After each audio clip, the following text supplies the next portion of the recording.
শিয়ালদা থেকে মাত্র ৯৫ কিলোমিটার দূরে অবস্থিত কাকদ্বীপ স্টেশন। শিয়ালদাতে আপনাকে শিয়ালদা সাউথের দিকে যেতে হবে এবং সাউথের দিকে গিয়ে নামখানা লোকাল ধরতে হবে। আপনি কাকদ্বীপ স্টেশনেও নামতে পারেন, আবার নামখানা স্টেশনেও নামতে পারেন। আমি গিয়েছিলাম কাকদ্বীপ স্টেশন হয়ে গঙ্গাসাগর। কাকদ্বীপ স্টেশন যেতে যেতে আপনি এখানে জয়নগর ও বারুইপুর স্টেশন পেয়ে যাবেন। বারুইপুর অর্থাৎ এখানে কিন্তু পেয়ারার জন্য খুবই বিখ্যাত। জয়নগর অর্থাৎ এখানে কিন্তু মোয়ার জন্য খুবই বিখ্যাত। জয়নগরের মোয়া, আপনারা এখানে এলে অবশ্যই একবার জয়নগরের মোয়া টেস্ট করে দেখবেন। চলে এসেছি কাকদ্বীপ স্টেশন। শিয়ালদা থেকে মাত্র প্রায় ৩ ঘন্টায় পৌঁছে যাবেন আপনি কাকদ্বীপ স্টেশনে।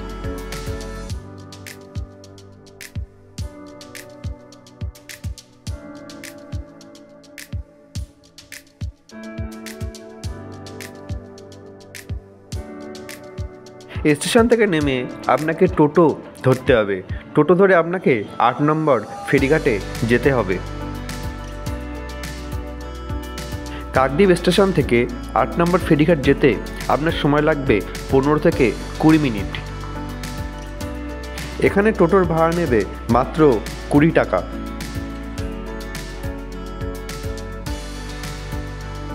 এই রাস্তা দিয়ে যেতে যেতে আপনি অনেক সুন্দর সুন্দর মূর্তি দেখতে পাবেন, যেন গঙ্গাসাগর এখান থেকেই মেলা শুরু হয়ে গিয়েছে। ৮ নম্বর ভ্যাসেলের টিকিট কাউন্টার। এখানে টিকিটের মূল্য নেবে আপনার মাত্র ৯ টাকা। এছাড়াও মেলা উপলক্ষে এখানে কিন্তু টিকিটের দামটা অনেকটাই বাড়িয়ে দেয়। দেখুন গঙ্গাসাগর মেলা উপলক্ষে কত অসংখ্য মানুষ গঙ্গাসাগরের উদ্দেশ্যে যাচ্ছে।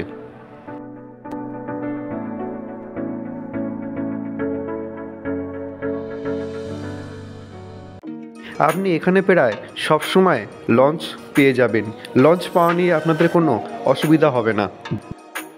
আপনি লঞ্চে যেতে যেতে এই পরিযায়ী পাখিগুলো কিন্তু দেখা পাবেন। এই পরিযায়ী পাখিগুলির সঙ্গে লঞ্চে যেতে যেতে আপনারা কখন যে পৌঁছে যাবেন কচুবেড়িয়া ঘাটে তা বুঝতেই পারবেন না। খুব সুন্দর মনোরম দৃশ্য দেখতে পাবেন এই লঞ্চে উঠলেই।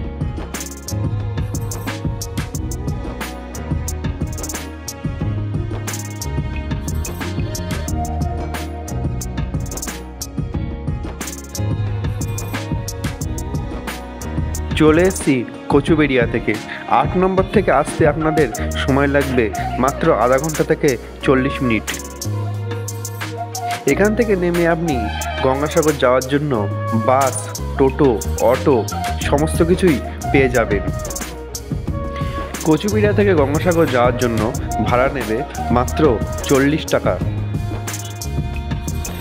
কচুবেড়িয়া থেকে গঙ্গাসাগর আসতে আপনার সময় লাগবে প্রায় ১ থেকে ১.৫ ঘন্টা মতন। গঙ্গাসাগরে এসে আপনি কোথায় থাকবেন? এখানে পেয়ে যাবেন ভারত সেবাশ্রম সংঘ। এখানে কিন্তু ৫০০ টাকা থেকে রুম আপনি পেয়ে যাবেন।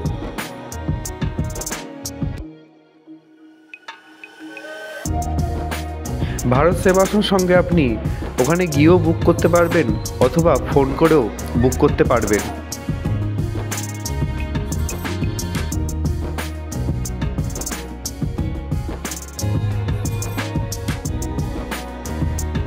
ভারত সেবাশ্রম সঙ্গের কিছু নিয়মাবলী।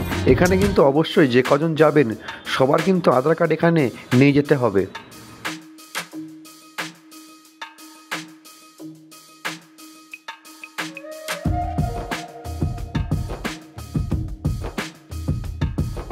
এছাড়া দুপুরে কিন্তু এখানে খাওয়ার ব্যবস্থা আছে। এখানে কিন্তু আপনি মাত্র ৪০ টাকা দিয়ে নিরামিষ ভাত খেতে পাবেন। দুপুরে খাওয়ার টিকিট কিন্তু সামনে থেকেই দেওয়া হয়, অর্থাৎ যেখান থেকে আপনি রুম বুক করেছেন সেখান থেকে কিন্তু দুপুরে খাওয়ার টিকিট দেওয়া হয়। ভারত সেবাশ্রম সংঘ ৩ নম্বর গেটের দিকে গেলে আপনি এখানে কিন্তু এসি রুম পেয়ে যাবেন।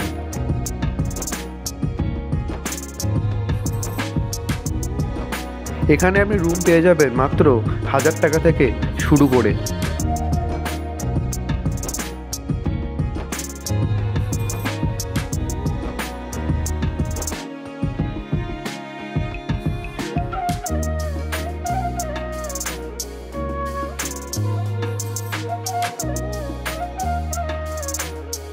এছাড়াও এখানে আপনি আশেপাশে অনেক হোটেল পেয়ে যাবেন।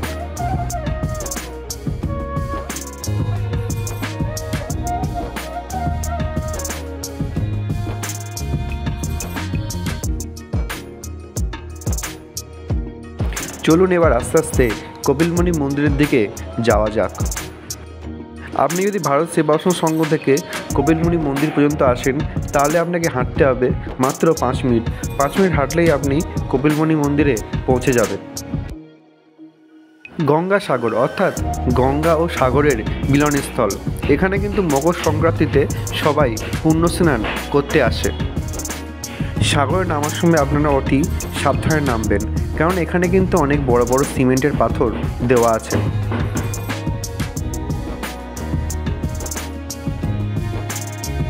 মন্দিরের পাশে আপনি অনেক ডালার দোকান পেয়ে যাবেন। এখান থেকে আপনি পুজো দেওয়ার জন্য ডালা কিনতে পারেন।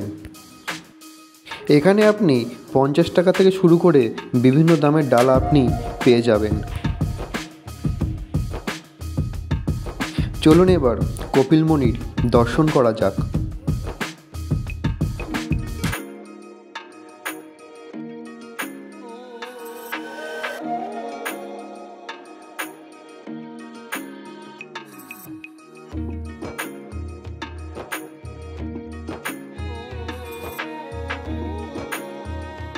চলুন এবার মন্দিরের ভিতরে আস্তে আস্তে প্রবেশ করা যাক।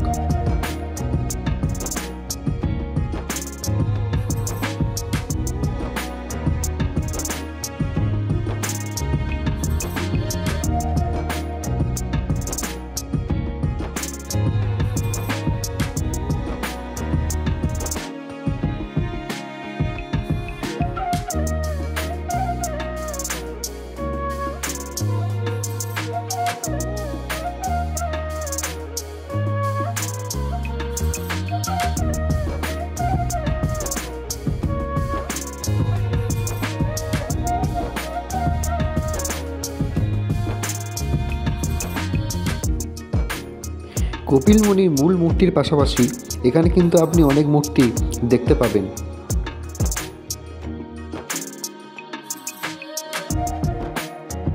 শুনে নিন মন্দির খোলার সময় ও বন্ধ হওয়ার সময়। সকালে মন্দির খোলার সময় কখন? 5:30। সকালে আরতি হওয়ার সময় কখন? 5:30। সন্ধ্যাবেলা আরতি হয় কটার সময়? 7টা। 3টে পর্যন্ত। 8টা বন্ধ হয়। খুব ভালো।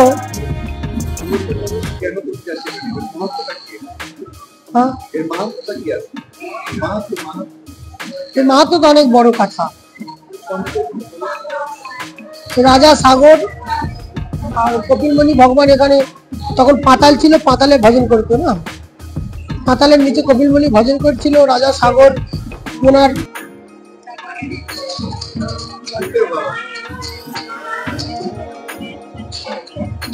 রাজা সাগর ও রাজা ছিল এখানকার রাজা, তিনি তার 100টা যজ্ঞ করলে ইন্দ্র আসন পেয়ে যেত। তার 99 যজ্ঞ হয়ে গিয়েছিল, আর একটাই যজ্ঞ বাকি ছিল। ওই যজ্ঞ ঘোড়া ছেড়েছিল ভারতে সব জায়গায় ভ্রমণ করার জন্য। আর ইন্দ্রদেব ওই ঘোড়াটা নিয়ে আপনার কপিলমুনি যেখানে ভজন করতো পাতালের নিচে ভজনের পিছনে গুফায় বেড়ে রেখেছে। এখন রাজার ছেলের 60,000 ছেলে গিয়েছিল ওখানে, গিয়ে মানে মাটি খুঁড়ে খুঁড়ে ভিতরে গিয়ে ওকে গিয়ে দেখলো ওখানে ঘোড়া ছিল। তো মনির ভজন ডিস্টার্ব করেছিল, কপিলমুনির ভজন ডিস্টার্ব করতে ওনার মানে কপিলমুনি যখন চোখ খুলেছে সব ওনার 60,000 ছেলে সব ভস্ম হয়ে গিয়েছে। তখন রাজা এসেছে জিজ্ঞাসা করতে, ছেলে ভস্ম হয়ে গিয়েছে কেন? তখন রাজা বলেছে রাজাকে যে তোমার বংশ পরাপর, মানে ওই বংশ পরাপর তোমার যে আসবে সে গঙ্গা নিয়ে আসবে, নিয়ে আসলে তোমার ছেলে সব উদ্ধার হয়ে যাবে। তখন দিলীপের ছেলে ভগীরথ সে গঙ্গাতি সে নিয়ে এসেছিল এখানে গঙ্গাসাগর নিয়ে আসতে, ওনার সেই গঙ্গাসাগর থেকে সেই কল্যাণ হয়ে গিয়েছিল, মানে ওনার ছেলে সব উদ্ধার হয়ে গিয়েছিল গঙ্গা থেকে। রাধে রাধে।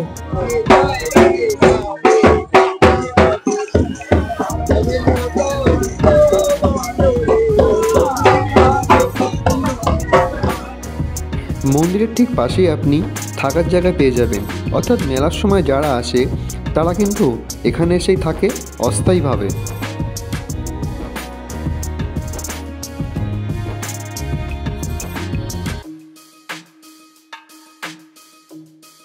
গঙ্গাসাগর কপিলমুনি আশ্রমের ঠিক পাশেই আপনারা অনেক সাধু দেখতে পাবেন। চলুন আজকে ওদের কাছ থেকে জানা যাক ওনারা কোথা থেকে এসছেন, এখানে কতদিন থাকবে এবং গঙ্গাসাগরের মাহাত্ম্য কী। নাম কি? আমার নাম আছে নাগা বাবা শম্ভুগিরি। আপনি কি এখানেই থাকেন? এখানে থাকে যা জায়গায় কেদারনাথ উত্তরাখণ্ডে থাকে। এখানে কি মেলার জন্য এসছেন? হ্যাঁ, 5-6 মাস এখানে থাকে।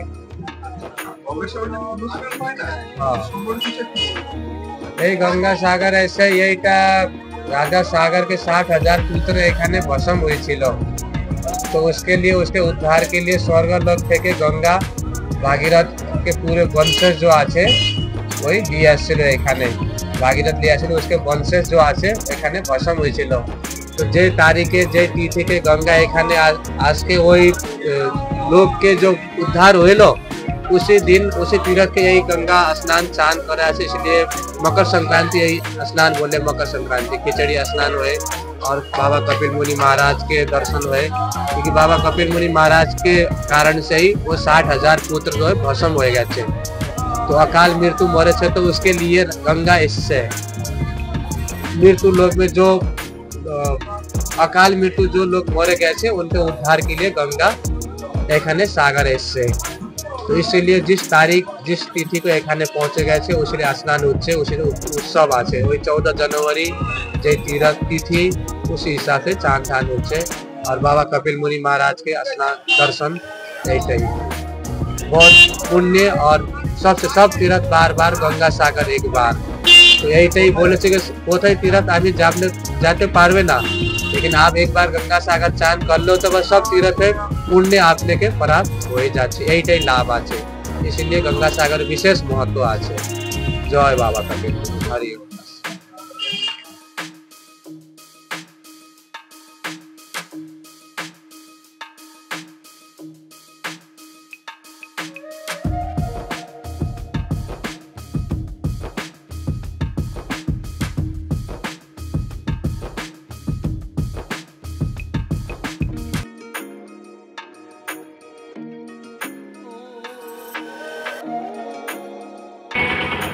হ্যাঁ, নবদ্বীপ থেকে এসছেন। কদিন থাকবেন এখানে? ও, আপনারা সবসময় থাকেন এখানে? আচ্ছা আচ্ছা।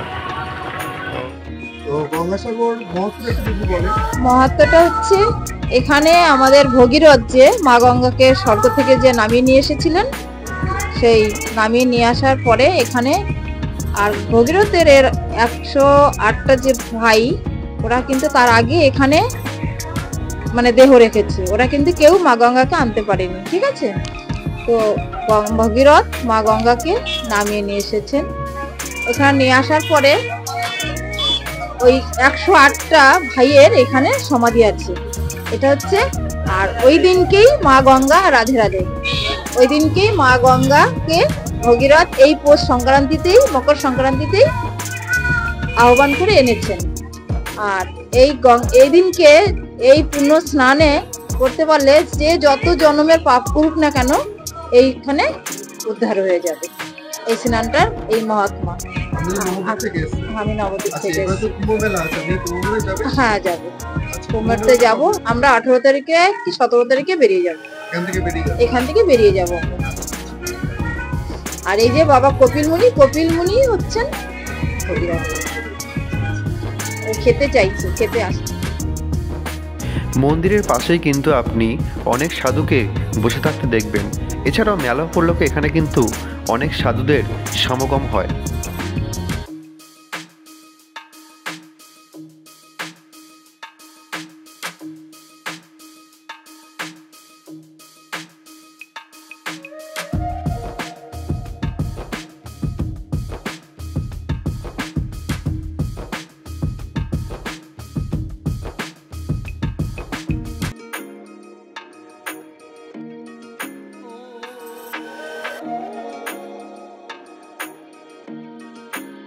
মন্দিরের আশেপাশে কিন্তু খুব সুন্দরভাবে সাজানো হয়েছে। আপনারা পুজো দেওয়ার পরে মন্দিরের আশেপাশে ঘুরে দেখতে পারেন।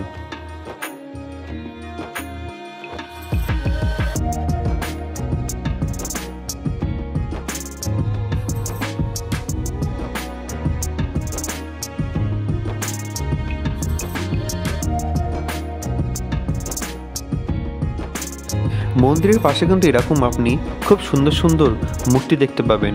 এছাড়া কপিল মুনির যে কাহিনী তা কিন্তু এখানে বর্ণনা করা আছে।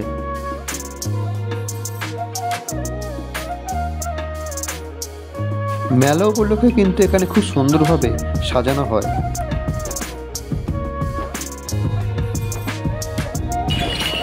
দাদা এগুলো হোগলা পাতা তো? এগুলো দিয়ে ঘর বানানো হচ্ছে? আচ্ছা, এখানে মোটামুটি কত মানুষের সমাগম হয় মেলার সময়? 10-12 লক্ষ মানুষের সমাগম হয়। এরকমভাবে অস্থায়ী ঘর করা হয়। আচ্ছা, এগুলোকে প্রত্যেক বছর করা হয়? প্রত্যেক বছরই করা হয়। মেলা তো প্রায় চলেই এলো। বছর কতগুলো ঘর হয়েছে? 30-40 হাজার ঘর রয়েছে। মেলার সময় সব এখানে এই ঘরেই থাকে, সব সাধু সন্ন্যাসীরা এখানটায় থাকে। মেলা উপলক্ষে এখানে কিন্তু অস্থায়ীভাবে ঘর তৈরি করা হয়। এছাড়াও মেলা উপলক্ষে বিশেষ মানুষের সমাগমের জন্য বিশেষ ব্যবস্থাও করা হয়ে থাকে এখানে।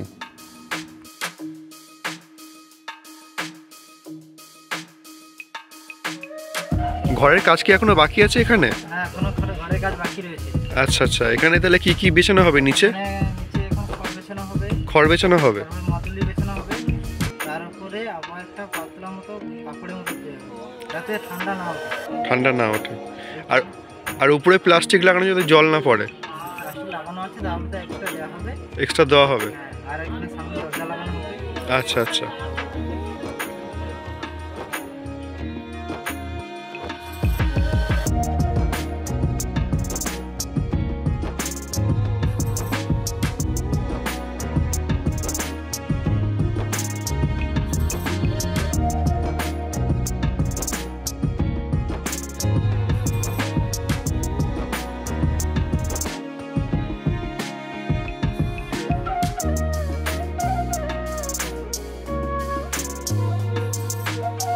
এখানে এসে আপনি কোথায় খাবেন?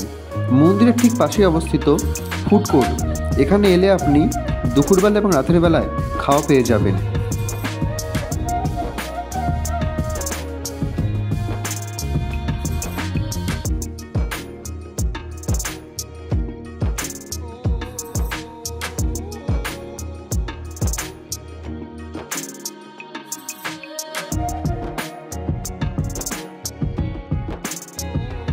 এছাড়াও এখানে আপনি বাজার পেয়ে যাবেন। বাজার থেকে বিভিন্ন মাছ এবং সবজি কিনে আপনি কিন্তু নিজেও রান্না করতে পারেন। এই বাজারটি আপনি 2 নম্বর গেটের ঠিক পাশেই পেয়ে যাবেন।